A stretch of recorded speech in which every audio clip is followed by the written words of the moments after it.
제가 생각할 때는 전설이라고 얘기해도 될 만한 밴드인데요. 산울림이라고 하는 밴드. 제가 그 밴드와 함께 이제 나이가 먹었죠. 그래서 지금은 뭐 이름만 남아 있지만 산울림이라고 하는 밴드는 뭐 한국의 밴드 중에 그래도 전설, 레전드라고 해도 되지 않을까라고 생각하는데요. 그 밴드의 맏형인 김창완이라고 하는 분은 기타도 치고 노래도 부르고 작곡도 하고 하는 분이에요. 그리고 어느 프로그램에 MC도 하고 하여튼 뭐 사회도 보고 그러다가 또 보니까 연기도 하고 그런데 최근에 10년 된 영상을 제가 하나 보게 됐어요. 10년 된 영상인데 그 영상은 뭐 그런 거였습니다. 2014년도 12월 가장 마지막 날에 있었던 연기대상 영상인데요. 연기대상에 이 밴드의 리더이고 또 가수이고 작곡가이기도 한 이분이 연기상을 받더라고요. 제가 드라마를 잘 안 봐서 내용은 잘 모르겠습니다만 찾아보니까 별 그대라고 세 글자로 요약이 되는 별에서 온 그대라고 하는 드라마가 있었대요. 저는 보질 않아서 내용은 사실 잘 몰라요. 근데 별에서 온 그대라고 하는 작품에 김창완이라고 하는 분이 출연을 해서 연기를 했는데 연기를 잘했다고 그래서 그 연기 대상에서 상을 받았는데 특별 연기상을 받은 거예요. 특별 연기상. 그때가 12월 31일 해가 바뀌기 한두 시간 전이었답니다. 근데 이때 이 김창완 씨께서 시상 소감을 이야기하는데 집에서 써왔나 봐요. 집에서 종이다 써가지고 가져와서 수상 소감이기도 하고 또 한두 시간 후에 해가 바뀔 때 새해에 대한 자기 어떤 소감과 인사이기도 한 그런 내용을 수상 소감으로 이야기했는데 짧아요. 그 내용이 이렇습니다. 제가 좀 인용해 드리면 이렇습니다. 한 5줄쯤 되는데요. 종이를 꺼내가지고 이렇게 보고 읽는 거예요. 새해 인사 겸 그리고 수상 소감이에요. 새해에는 특별한 기대를 걸지 않겠습니다. 새해를 마치 처음 태양이 뜨는 것처럼 맞지 않겠습니다. 새해에 갑자기 내가 착한 사람이 된다거나 새로운 깨달음을 얻는다는 망상도 접겠습니다. 새해에는 돈을 많이 번다든가 건강이 넘치기를 바라는 터무니없는 꿈도 꾸지 않겠습니다. 다만 보통 결론은 다만 다음에 나와요. 다만 다음에 나오는 한 줄 정도. 다만 새해에는 잘 보고 잘 듣고 잘 말하겠습니다. 대사를 잘 외우겠습니다. 이것이 수상소감이면서 새해 인사인 것입니다. 본인이 가수이고 밴드의 리더인데 당시에 이제 연기를 하는 또 한편으로는 초보 연기자이기도 하기 때문에 하는 말이 대사를 잘 외우겠습니다. 대사를 잘 외우는 것이 그 연기자로서 할 일이라고 생각했기 때문인 것 같아요. 그래서 제가 이걸 보면서 몇 가지 생각을 해봤습니다.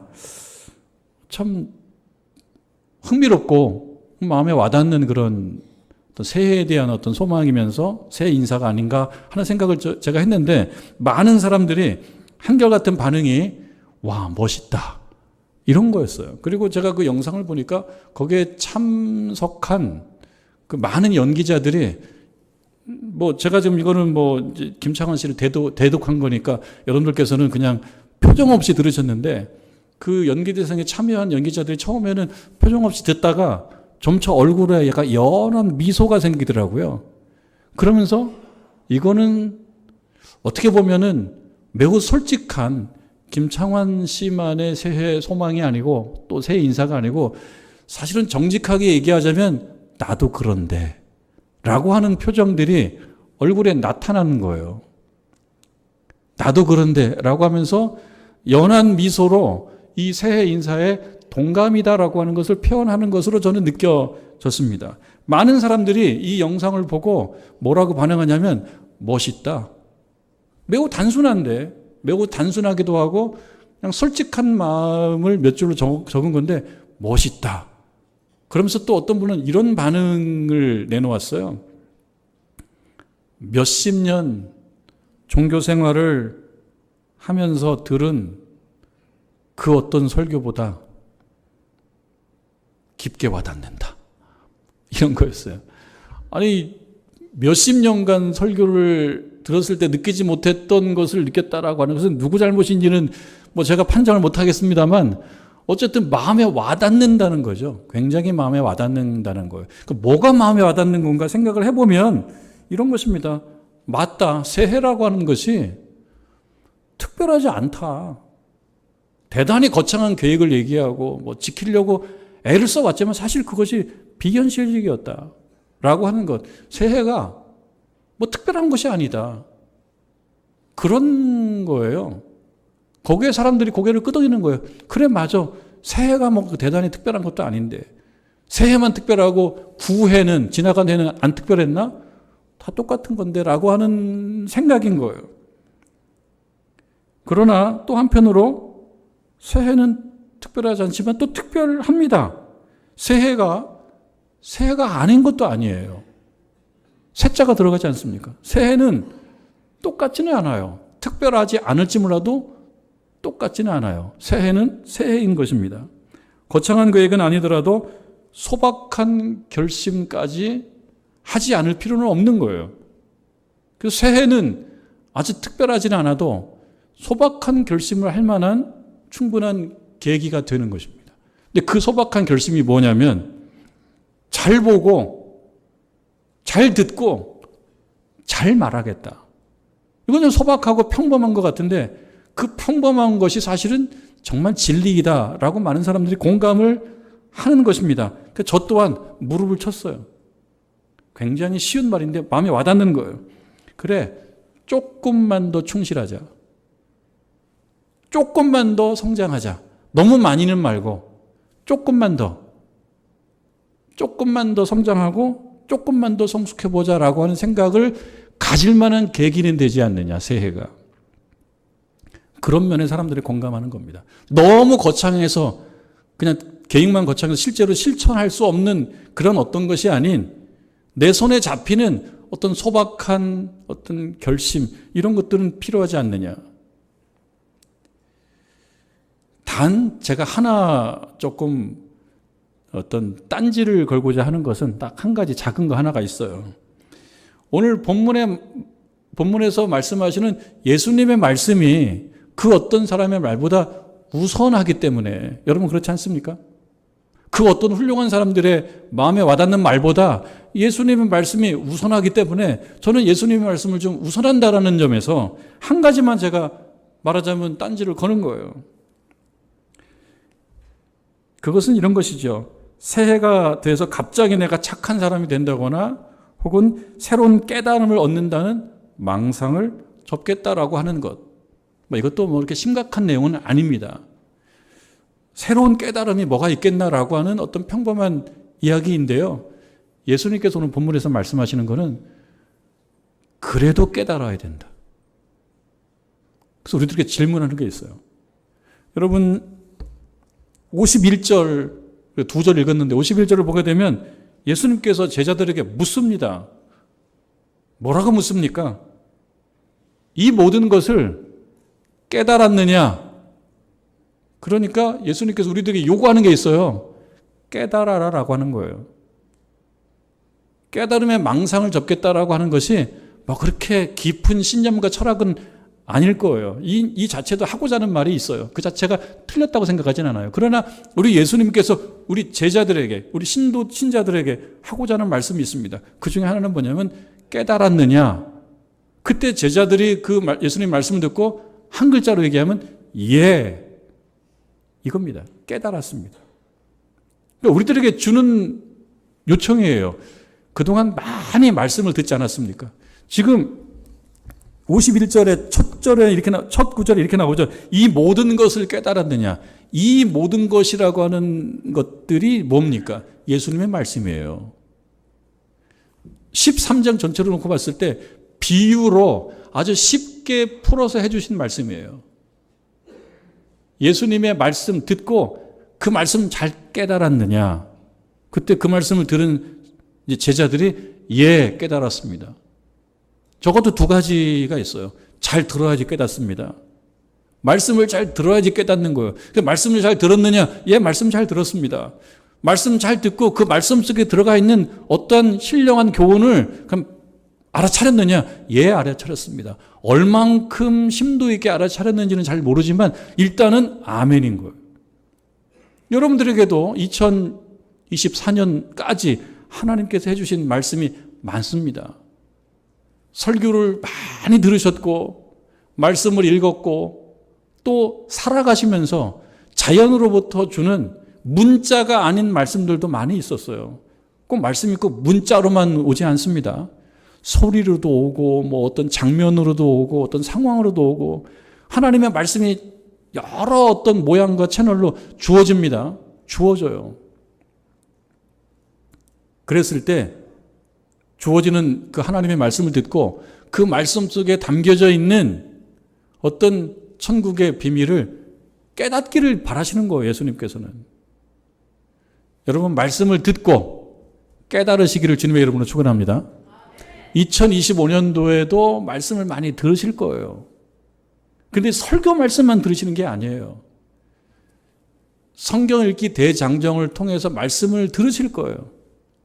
읽으시면서 들으실 거예요. 그리고 살아가시면서 자연 환경을 통해서 또는 사람을 통해서 또 사건을 통해서 어떤 현대사, 지금 현대사, 이 현대의 어떤 역사적 사건들을 통해서 하나님의 어떤 말씀을 들을 거예요.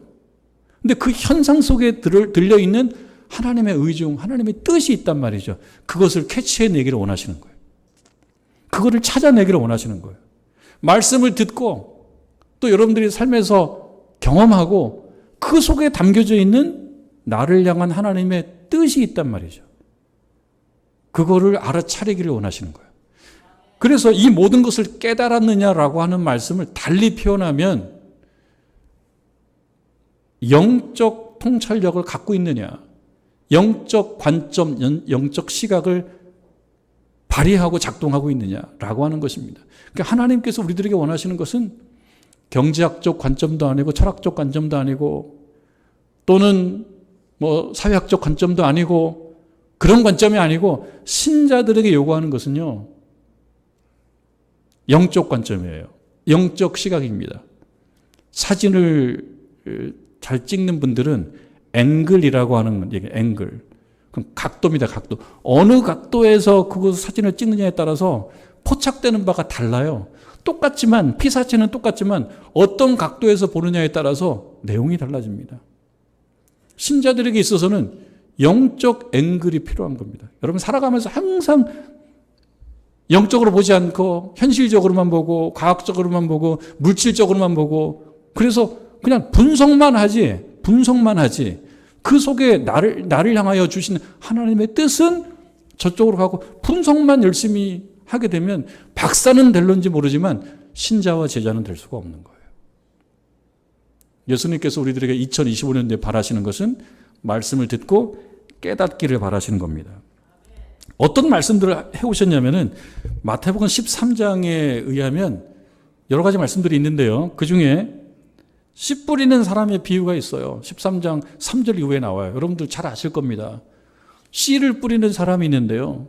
그 씨가 떨어지는 데가 다르다는 거예요. 씨가 길가에 떨어지기도 하고 그 다음에 돌밭에 떨어지기도 하고 가시떨기 나무들 사이에 떨어지기도 하고 그리고 좋은 땅에 떨어지기도 해요. 그러면 어디에 떨어졌느냐에 따라서 결과가 달라진다는 것입니다. 그러니까 하고자 하는 이야기는 뭐냐면 좋은 땅이 되라. 좋은 땅이. 사실 씨는요 마구 떨어집니다. 여러분 눈에 안 보이지만 제가 어렸을 적은 잘 몰랐어요. 왜 산에 저렇게 나무가 많은가 풀들이 많은가. 씨가 늘 떨어지니까 그래요. 씨가 날아다니다가 막 떨어지는데요. 아스팔트, 콘크리트 이런 데가 아닌 땅에 떨어지고 하고 단단하지 않으면 그냥 나게 돼 있어요. 자연스럽게. 산에 있는 땅들이 그런 거예요. 떨어지니까 막 나는 거예요. 제가 여기 오고 가는, 집에서 교회로 오고 가는 그 골목이 있습니다. 거기에 보면 제가 그걸 보고, 야, 너는 왜 여기 떨어졌니? 라고 하는 나무가 하나가 있어요. 그 집 담과 그 건물 사이에 씨가 떨어졌는데 얘가 살아났어요. 살아나가지고 크고 있어요, 지금. 엄청 컸어요. 그런데 거기 떨어지면 안 되는 씨예요. 걔는. 그러다가 집이 망가지겠어요. 저걸 빨리 잘라야 되는데, 저는 그 생각이 드는데, 그러니까 제 관점이에요. 야, 너는 왜 거기 떨어졌냐? 여기 떨어지면 안 되는데. 사실은 씨는 잘못이 없습니다. 씨는 모든 것에 떨어집니다. 씨를 가지고 뭐라고 얘기할 수는 없어요. 성경에서 말하는 것은 씨의 문제가 아니고 마음의 문제인 거예요. 마음의 문제. 마음 밭의 문제. 씨가 떨어지면 잘 나야 되는 거죠. 씨가 어디 잘못 떨어졌다고 얘기할 게 아니에요.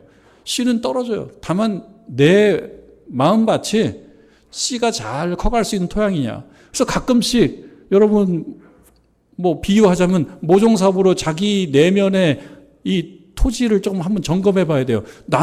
나한테 말씀이 떨어지면 이게 씨가 자라는 어떤 땅이냐, 나는 흙이냐, 아니면 나 무척 단단해가지고 웬만하면 못 듣고 들어와. 거의 콘크리트야. 이렇게 마음먹는 어떤 토지를 갖고 있는지 한번 점검해 보셔야 돼요. 그러면 말씀이 아무리 떨어져도 깨닫는 바가 없어요. 열매가 없어요. 결과가 없어요. 2025년도에 여러분들의 마음밭이 정말 좋은 토양이 되시기를 주님의 이름으로 축원합니다. 그러기 위해서는 어떻게 됩니까? 은혜 받아야 된다. 은혜 받아야 된다. 제가 그런 말씀 한번 드린 적이 있어요.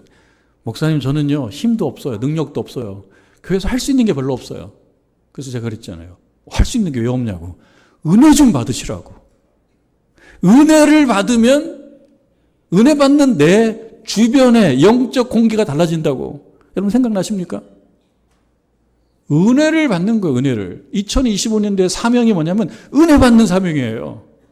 여러분들이 은혜를 받으면 주변의 공기가 달라지고 주변의 땅들이 점점 달라지기 시작해요.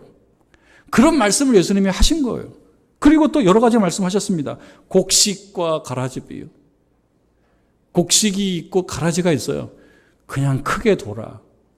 가라지가 잘 크는 것 같은데 결국은 하늘 곳간에 이렇게 잘 자리 잡는 거는 가라지가 아니고 곡식이다. 지금은 아닌 것 같지만 세월 지나서 하나님께서 심판하실 때 곡식들은 대우를 받는 겁니다. 여러분 가라지 말고 곡식 되시기를 바랍니다. 그리고 천국 곳간에 자리 잘 잡는 여러분들 되시길 바랍니다.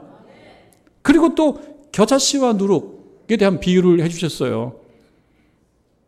교회는 이 겨자씨 같은 근데 겨자씨가 토질이 좋은 땅에 잘 내려서 잘 큰 겨자씨 같은 교회가 되어야 된다는 얘기는 거예요. 하나님의 나라는 그런 것이다.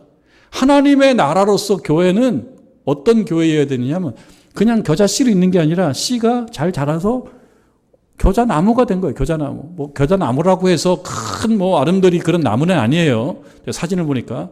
그런데 거기에 새들이 와서 거기서 좀 휴식을 취할 수 있다는 겁니다. 비유하자면 그렇습니다. 비유하자면.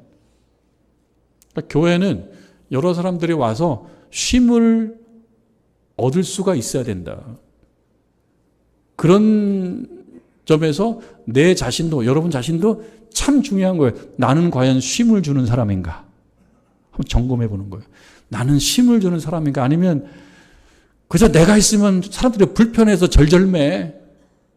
나보다 더 불편하게 잘할 수 있는 능력 있는 사람이 있으면 나와보라고 그래. 불편하게 얘기하면 내가 최고야. 불편대에 나갈 것도 아니고, 우리가 불편하게 만들어가지고 상 받을 어떤 목표가 있는 것도 아니고, 그게 아니죠. 하나님 나라로서 교회는 불편하게 만드는 게 아니에요. 새들이 와서 깃드는 거예요. 여기서 새들은 무엇입니까? 성경에서 말하는 새들은 이방인들 유대인들이 아닌 이방인들을 얘기한단 말이죠. 그 새들이 와서 깃들일 수 있는 그런 나무 같은 하나님 나라, 그런 교회. 그렇게 깨닫는 거예요. 그렇게 깨닫는 거예요. 이런 비유가 있습니다. 또 어떤 비유를 말씀했냐면 13장 47절 이후에 보면 천국은 마치 바다에 치고 각종 물고기를 보는 그물과 같다. 그물. 비유입니다. 비유. 예수님 말씀이에요. 천국은 그물이다. 근데 그물 속에 뭐가 들어가 있습니까? 물고기가 들어가 있죠. 물고기. 근데 그물에 잡혀있는 물고기 입장에서 보면은 사실은 좋을 리가 없어요. 자, 조금 더 보면 어떻게 나오냐면 그물에 물고기가 잡혀있는데 물고기에 가득하며 물가를 끌어내고 앉아서 좋은 것은 그릇에 담고 못된 것은 내버린다. 이것이 예수님의 비유거든요. 자, 그걸 이제 신앙적으로 해석을 하면 딱 좋은데, 신앙적으로 깨달으면 좋은데, 꼭 신앙적으로 깨닫지 않는 사람들은 어떻게 생각하냐면 이걸 뒤집어 봅니다. 뒤집어 봐요. 어떻게 뒤집습니까? 좋은 것은 그릇에 담어? 그럼 그릇에 담긴 좋은 물고기는 그날 운명과 팔자가 어떻게 됩니까? 이거는 회 떠가지고 그냥 어떤 사람이 막 3점씩 4점씩 먹는 회가 되거나 혹은 매운탕이 되거나 구이가 될 팔자. 그러니까 웬만하면 좋은 물고기가 되지 말아야지. 괜히 좋은 물고기 돼가지고 잡혀가지고 그날 무슨 내가 매운탕거리가 돼? 차라리 이 말씀 속에 뭐예요? 못된 것은 내버린다. 이 물고기 입장에서 보면 내버려지는 물고기가 그날 운이 좋은 거예요. 내버려져서 다시 물속으로 들어간 물고기. 그래서 나는 결론이 가능하면 못된 물고기. 우리 교회에서 못된 걸로 얘기하면 내가 최고야. 나는 끝까지 살아남어. 좋은 물고기 다 매운탕거리야. 이렇게 알아듣지 말라는 거예요. 그렇게 알아듣고 나서 나는 깨달았다. 깨닫긴 뭘 깨달아요? 항상 삐딱하게 보는 거죠. 말씀을 들어도 그게 뿌리 내리지를 않아요. 은혜 받지를 않아요. 그리고 물어봐요. 깨달았느냐, 은혜 받았느냐, 그러면은 또 대답은 예. 그게 아닌 것입니다. 2025년도에 하나님께서 여러 가지 모양으로 말씀을 주실 거예요. 오늘도 주시고 또 만나게 해주시고 깨닫게 해주시면 그 안에 담겨져 있는 영적인 열매가 있어요. 그 천국이 있어요. 그것을 내가 알아차리는 겁니다. 알아차리는 거예요. 이어서 말씀하시죠. 그러므로 52절 예수께서 이르시되 그러므로 천국의 제자된 서기관마다 마치 새 것과 옛 것을 그곳 간에서 내오는 집주인과 같다. 여기서 이제 이야기합니다. 천국의 제자된 서기관. 아니 서기관이면 서기관이지. 거기에 또 뭘 붙여요. 천국의 제자된 서기관. 그러면 구분하는 거 아닙니까? 뭘 구분합니까? 아, 서기관을 예수님은 구분하고 있구나. 서기관은 어떤 사람이 서기관이냐면 율법 해석의 훈련을 받은 사람이고 학자고 그래요. 서기관은 그런 거예요. 지혜를 찾는 사람인 거예요. 서기관은. 그리고 비유들의 아주 미묘한 점을 잘 간파하고 모호한 점을 구분하는 실력 있는 사람이 서기관이에요. 그래서 그게 서기관입니다. 그런데 예수님께서는 서기관을 구분하십니다. 어떻게 구분하냐면 천국의 제자된 서기관과 서기관은 서기관인데 천국의 제자가 아닌 서기관. 서기관이 다 좋은 게 아니라는 거예요. 신자가 다 좋은 신자가 아니라는 겁니다. 정치 지도자가 다 좋은 정치 지도자는 아니라는 것입니다. 좋은 학자들이 많지만 학자가 다 좋은 학자가 아니고 지식인이 많지만 지식인이 다 좋은 지식인이 아니에요. 거기서 구분을 합니다. 어떤 구분입니까? 그냥 서기관과 천국의 제자된 천국의 제자. 천국 비밀을 알아차리는, 그러니까 하나님께서 주시는 말씀을 영적 관점, 영적 시각으로 알아차리는 그런 서기관. 그런 서기관은 좋은 서기관이요. 그렇지 않은 서기관은 그냥 서기관이고 어찌 보면 나쁜 서기관입니다. 그런 사람들은 옛 것과 새 것을 마음 곳간에 잘 가지고 있다가 필요할 때 꺼내내는 거예요. 새로운 것이 만들어진다는 건 뭡니까? 새로운 것은요, 새로운 것입니다. 옛 것만 가지고 있고 어떤 것을 내가 그것을 받아들여서 옛 것과 내 현장을 이렇게 만나게 하지 않으면 새로운 것은 만들어지지가 않아요. 여러분 오늘도 여러분 받으신 말씀이 새로운 말씀이에요. 옛날에 알았던 말씀이지만 2025년도 1월 셋째 주 요 현장과 만나는 그 옛 말씀은 다 새로운 것들이에요. 여러분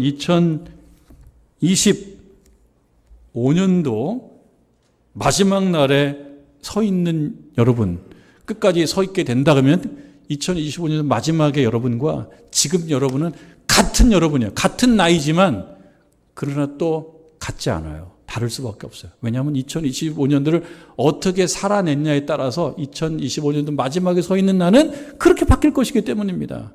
어떻게 남아 있어야 되겠습니까? 천국의 제자된 신자로 2025년도 마지막에도 꼭 신자로 생존하고 살아남는 저와 여러분 되기를 주님의 이름으로 축원합니다.